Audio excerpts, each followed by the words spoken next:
Hello and welcome to House News. The Indonesian Parliament's dedication to enhance collaboration within ASEAN showcased a strong commitment towards regional cooperation. The House continues the role to contribute to world peace and believe parliamentary diplomacy is essential to bridge various national interests.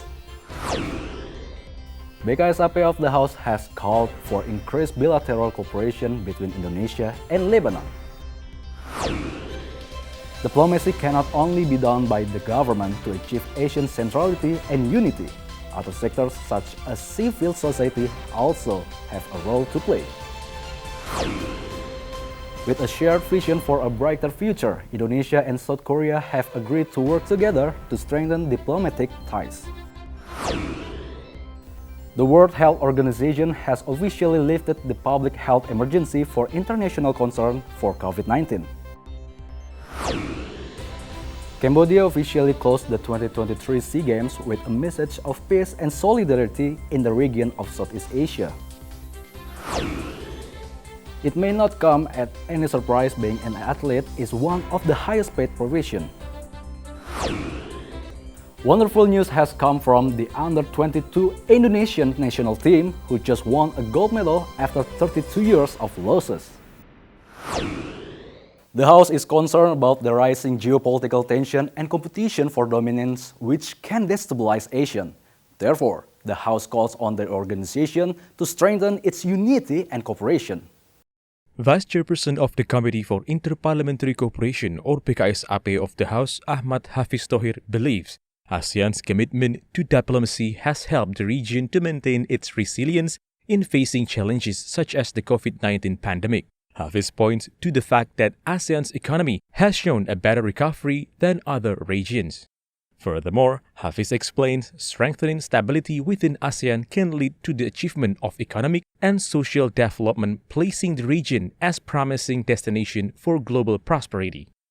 Kita 277 juta di tengah 600 juta ASEAN, itu hampir separuh itu pasarnya ada di Indonesia. Jadi sudah sangat benar dan sangat pas jika kita menjadi prime movernya atau motor penggerak di ASEAN ini. Dan saya yakin kalau ASEAN ini menjadi kawasan integrity yang kuat, maka kita nggak perlu khawatir lagi terhadap dumpingnya Eropa, tidak perlu khawatir lagi terhadap tekanan ekonomi dari negara-negara industri yang kuat. Karena kita sendiri sudah mempunyai kawasan yang stabil ekonominya. Dan ini yang tidak diinginkan oleh negara-negara yang kuat tersebut.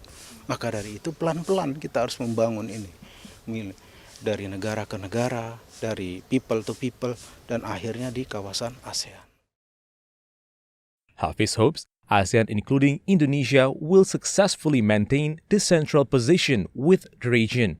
The Indonesian government's commitment to guiding ASEAN in 2023 with the goal of continuing and strengthening ASEAN relevance is viewed as a proactive response to global regional challenges. From Labuan Bajo, East Nusa Tenggara, Rifki Magdudi, TVR Parlemen Report. BKSAP of the House paid a visit to Garuda contingent in Beirut, Lebanon, and praised the Indonesian peacekeeping force for their contribution to the world peace. Vice Chairperson of the Committee for Interparliamentary Cooperation, or BKSAP of the House, Putu Supatma Rudana, holds a meeting with the Ambassador of the Republic of Indonesia to Lebanon, students, and the Indonesian diaspora in Lebanon, as well as the Garuda Indobat contingent in Beirut, Lebanon. Putu Supatma commends the Garuda Indobat contingent for their efforts in preserving peace and promoting Indonesian culture and art among the Lebanese community. Kunjungan ini juga memberikan dukungan dan apresiasi terhadap keberadaan kontingen Garuda Indobat yang menjalankan misi perdamaian bersama UNIFIL. Tentu sekarang setelah pandemi ini kita juga ingin hadir kembali untuk memberikan dukungan dan apresiasi kepada kontingen Garuda kita yang telah betul-betul membanggakan dan tangguh memberikan kontribusi yang besar. Upaya itu sejalan dengan cita-cita kemerdekaan RI yang tercantum dalam Undang-Undang Dasar 1945, sehingga tentu ini perlu sinergi dan dukungan semua pihak. The House visit to Lebanon shows the commitment and support for peacekeeping efforts in Lebanon, as well as support the UN's role in promoting international security and peacekeeping. From Beirut, Lebanon, Fajar Ilhami, TVR Parlemen, report. During the visit to Lebanon recently, BKSAP of the House carries out a diplomatic mission and explores potential cooperation in various aspects.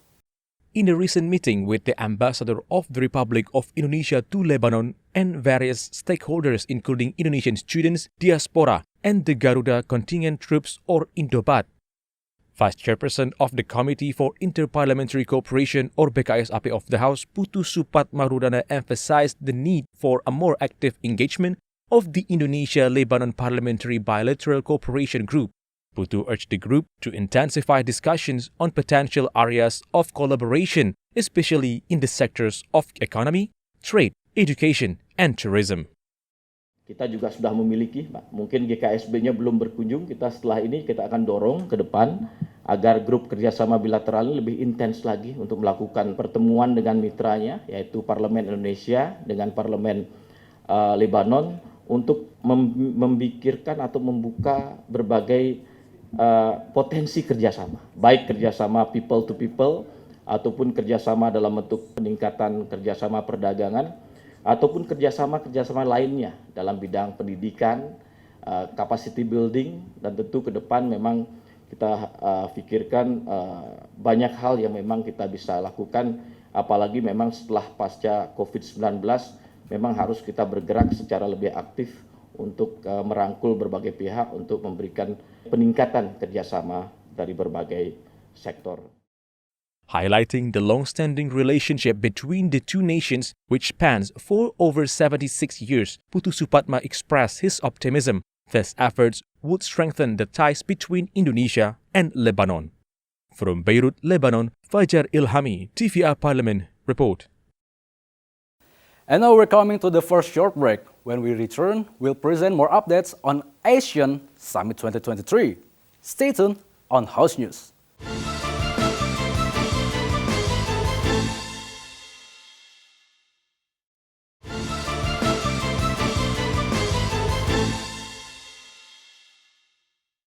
Leadership of the House encourages the involvement of civil society elements to enhance Asian collaboration. By working together, government, civil society, and the private sector can help to build a stronger and more united Asian. Vice Speaker of the House Rahmat Gobel emphasizes the role of civil society in creating inclusive diplomatic solutions. Gobel further points out the importance of collaboration between the government, parliament, and society as a collective effort to overcome the challenges faced in the ASEAN region. Tentu kita harus bisa bagaimana membangun kerjasama kita itu antara rakyat Indonesia dengan rakyat negara mitra-mitra kerja. Kita harus lebih perkuat, bukan hanya G2G, tapi juga dengan people to people, untuk memperkuat kerjasama itu sendiri. Karena bagaimanapun, yang dilakukan oleh pemerintah itu kan memerlukan dukungan daripada parlemen, kan. Nah, ini harus kita bangun bersama-sama. Disitulah makanya parlemen ini, kalau kita itu parlemen bukan hanya sekedar meloloskan undang-undang atau pengawasan atau pelanggaran, tapi juga ikut harus menjadi bagian dalam melakukan membangun kerjasama atau bilateral, mendukung kerja apa yang dilakukan oleh pemerintah. In addition, Rahmat Gobel stresses the urgent need for the technological support to effectively address crises within the ASEAN region. One notable area mentioned is the swift development of technology in the fields of agriculture, plantations, livestock, and fisheries. From East Nusa Tenggara, Rifki Magdudi, TVR Parlemen, report. Commission 1 of the House explored cooperation with the Parliament of South Korea focused on defense and the development of the new capital city project, Nusantara. Chairperson of Commission 1 of the House, Mutia Fiada Hafid, says the House intends to engage cooperation with the Parliament of South Korea with a specific focus on defense and security collaboration. Mutia Hafid further emphasizes the House places great importance on the stability of security in the Southeast Asian region. Additionally, Mutia Hafid expresses her appreciation to the government and the Parliament of South Korea for their keen interest in making investment towards the development of the new capital, Nusantara. Keamanan kawasan juga tadi menjadi isu yang kita bahas, bagaimana kita perlu menjaga stabilitas keamanan di kawasan, terutama dengan meningkatnya tensi di Laut Cina Selatan. Jadi Indonesia dan Korea punya peran yang sangat besar untuk membantu mengamankan kawasan dan menyuarakan dalam berbagai forum internasional. Meanwhile, member of Commission 1 of the House Nurul Arifin mentions the urgency to protect Indonesian migrant workers who are abroad, especially in South Korea.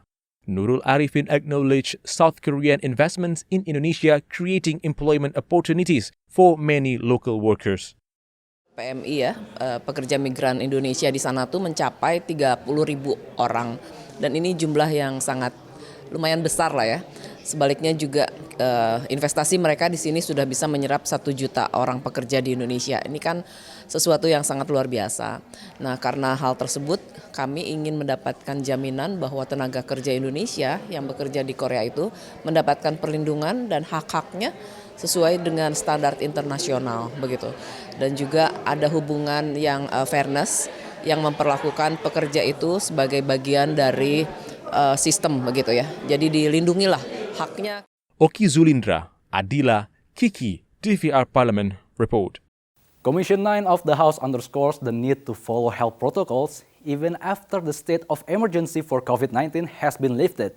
This is important to protect individuals to maintain public health amidst the changing situation. Member of Commission 9 of the House Neti Prastiani explains even though COVID-19 is less deadly, Indonesia is still at risk of other disease. Neti requests the government to continue educating the public to apply health protocols and to keep implementing them after the state of emergency is lifted. Kalau kita bicara tentang bagaimana variabel kesehatan atau variabel pembangunan sistem kesehatan kan bukan hanya vaksin ya. Bukan hanya kemudian kita sudah mencapai herd immunity 90% ya dengan cakupan vaksinasi. Tapi kita juga harus mempertimbangkan betapa hari ini lingkungan kita juga semakin menurun kualitasnya. Kemudian kualitas air bersih kita, jamban sehat yang seharusnya juga bisa menekan angka kesakitan, itu kan masih jadi masalah di kalangan masyarakat. Sampah kita pun pengelolaannya belum merata dan belum memadai. Nah, oleh karena itu tidak ada salahnya pemerintah tetap menghimbau masyarakat untuk melakukan kebiasaan baik yang sudah terbangun selama masa pandemi. As the state of emergency for COVID-19 is lifted, Neti Prastiani hopes the government will refocus the healthcare budget and shift it to the other health issues such as preventive efforts against non-communicable disease. She believes this is important because COVID-19 is no longer the only health threat facing Indonesia.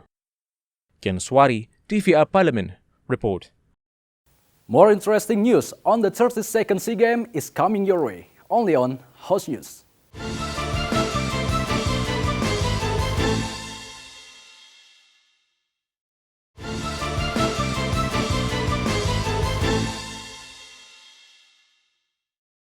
The 32nd SEA Games continue to make headlines with world records being broken and intense competition across various sports. Here are some records shattered during the major sport event for Southeast Asia.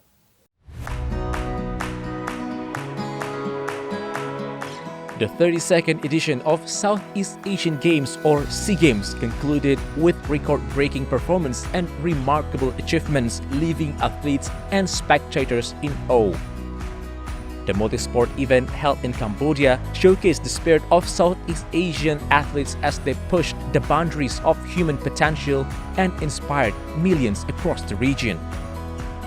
Weightlifter Rahmat Erwin Abdullah impressed in the men's 81 kilograms weightlifting class by winning gold and breaking through records at the Southeast Asia's biggest sporting event. Rahmat Erwin competed with 3 other lifters from Cambodia, Myanmar, and Thailand at the Olympic complex in Phnom Penh, Cambodia. Weightlifter Eko Yuli Irawan managed to break his personal record to win the men's 61 kilogram final. Irawan's previous record at the 2019 SEA Games in the Philippines was in the clean and jerk category, and in Cambodia, he beat it with a lift of 170 kg. Masniari Wall from Indonesia make history as she breaks the SEA Games record in the women's 50 meters backstroke finals to clinch the gold medal. As the curtains closed on the 32nd SEA Games, memories of this remarkable performance will continue to resonate, inspiring generations of athletes to aim higher, push harder, and break barriers.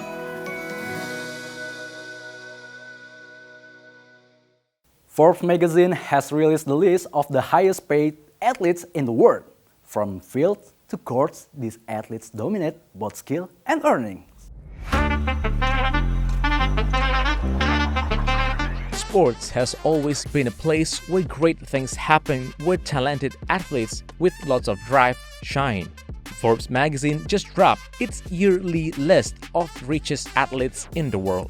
Portuguese soccer star Cristiano Ronaldo ranks as the world's highest paid athlete with an annual income at $136 million. Recently, Ronaldo left Manchester United when his salary was doubled to join Saudi Arabia's Al Nassr.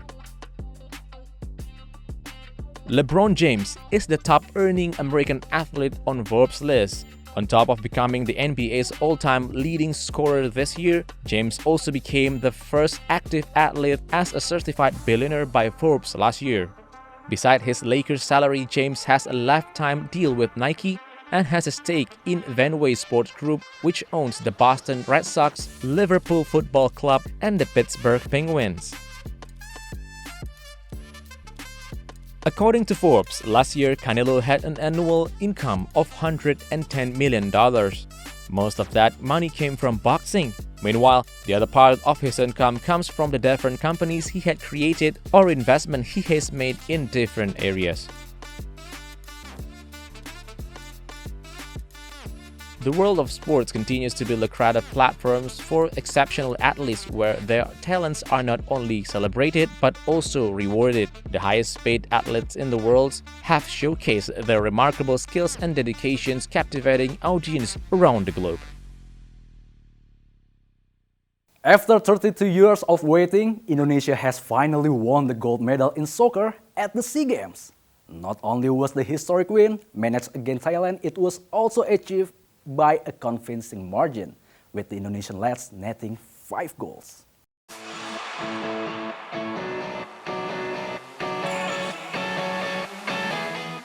Wonderful news has come from the Indonesian sporting scene at the 2023 SEA Games in Cambodia. The under-22 Indonesian national team won a gold medal after defeating Thailand in the final match at Phnom Penh Olympic Stadium with a score of 5-2. In the first minutes, Indonesia pushed forward and immediately put pressure on Thailand and created many chances. Their efforts finally paid off in the 21st minute with a reverse header from Ramadan Sananta. Indonesia doubled the lead with a shot over the goalkeeper's head by Sananta in the last additional minute of the first half. In the second half, Thailand made some more changes to improve their attacking line while Indonesia kept their defense solid. The referee gave the second half 7 additional minutes. What Indonesia feared the most happened when Thailand scored a goal at the very last minute. Both teams played with 10 men until the 100th minute when another Thai player got the second yellow card and was sent off.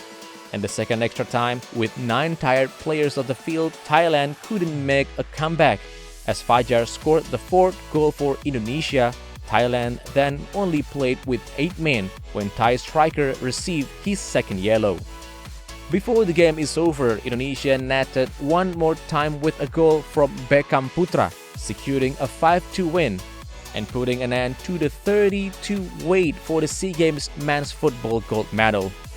The soccer triumph is a precious achievement for Indonesia, which finished 3rd overall in this year's SEA Games.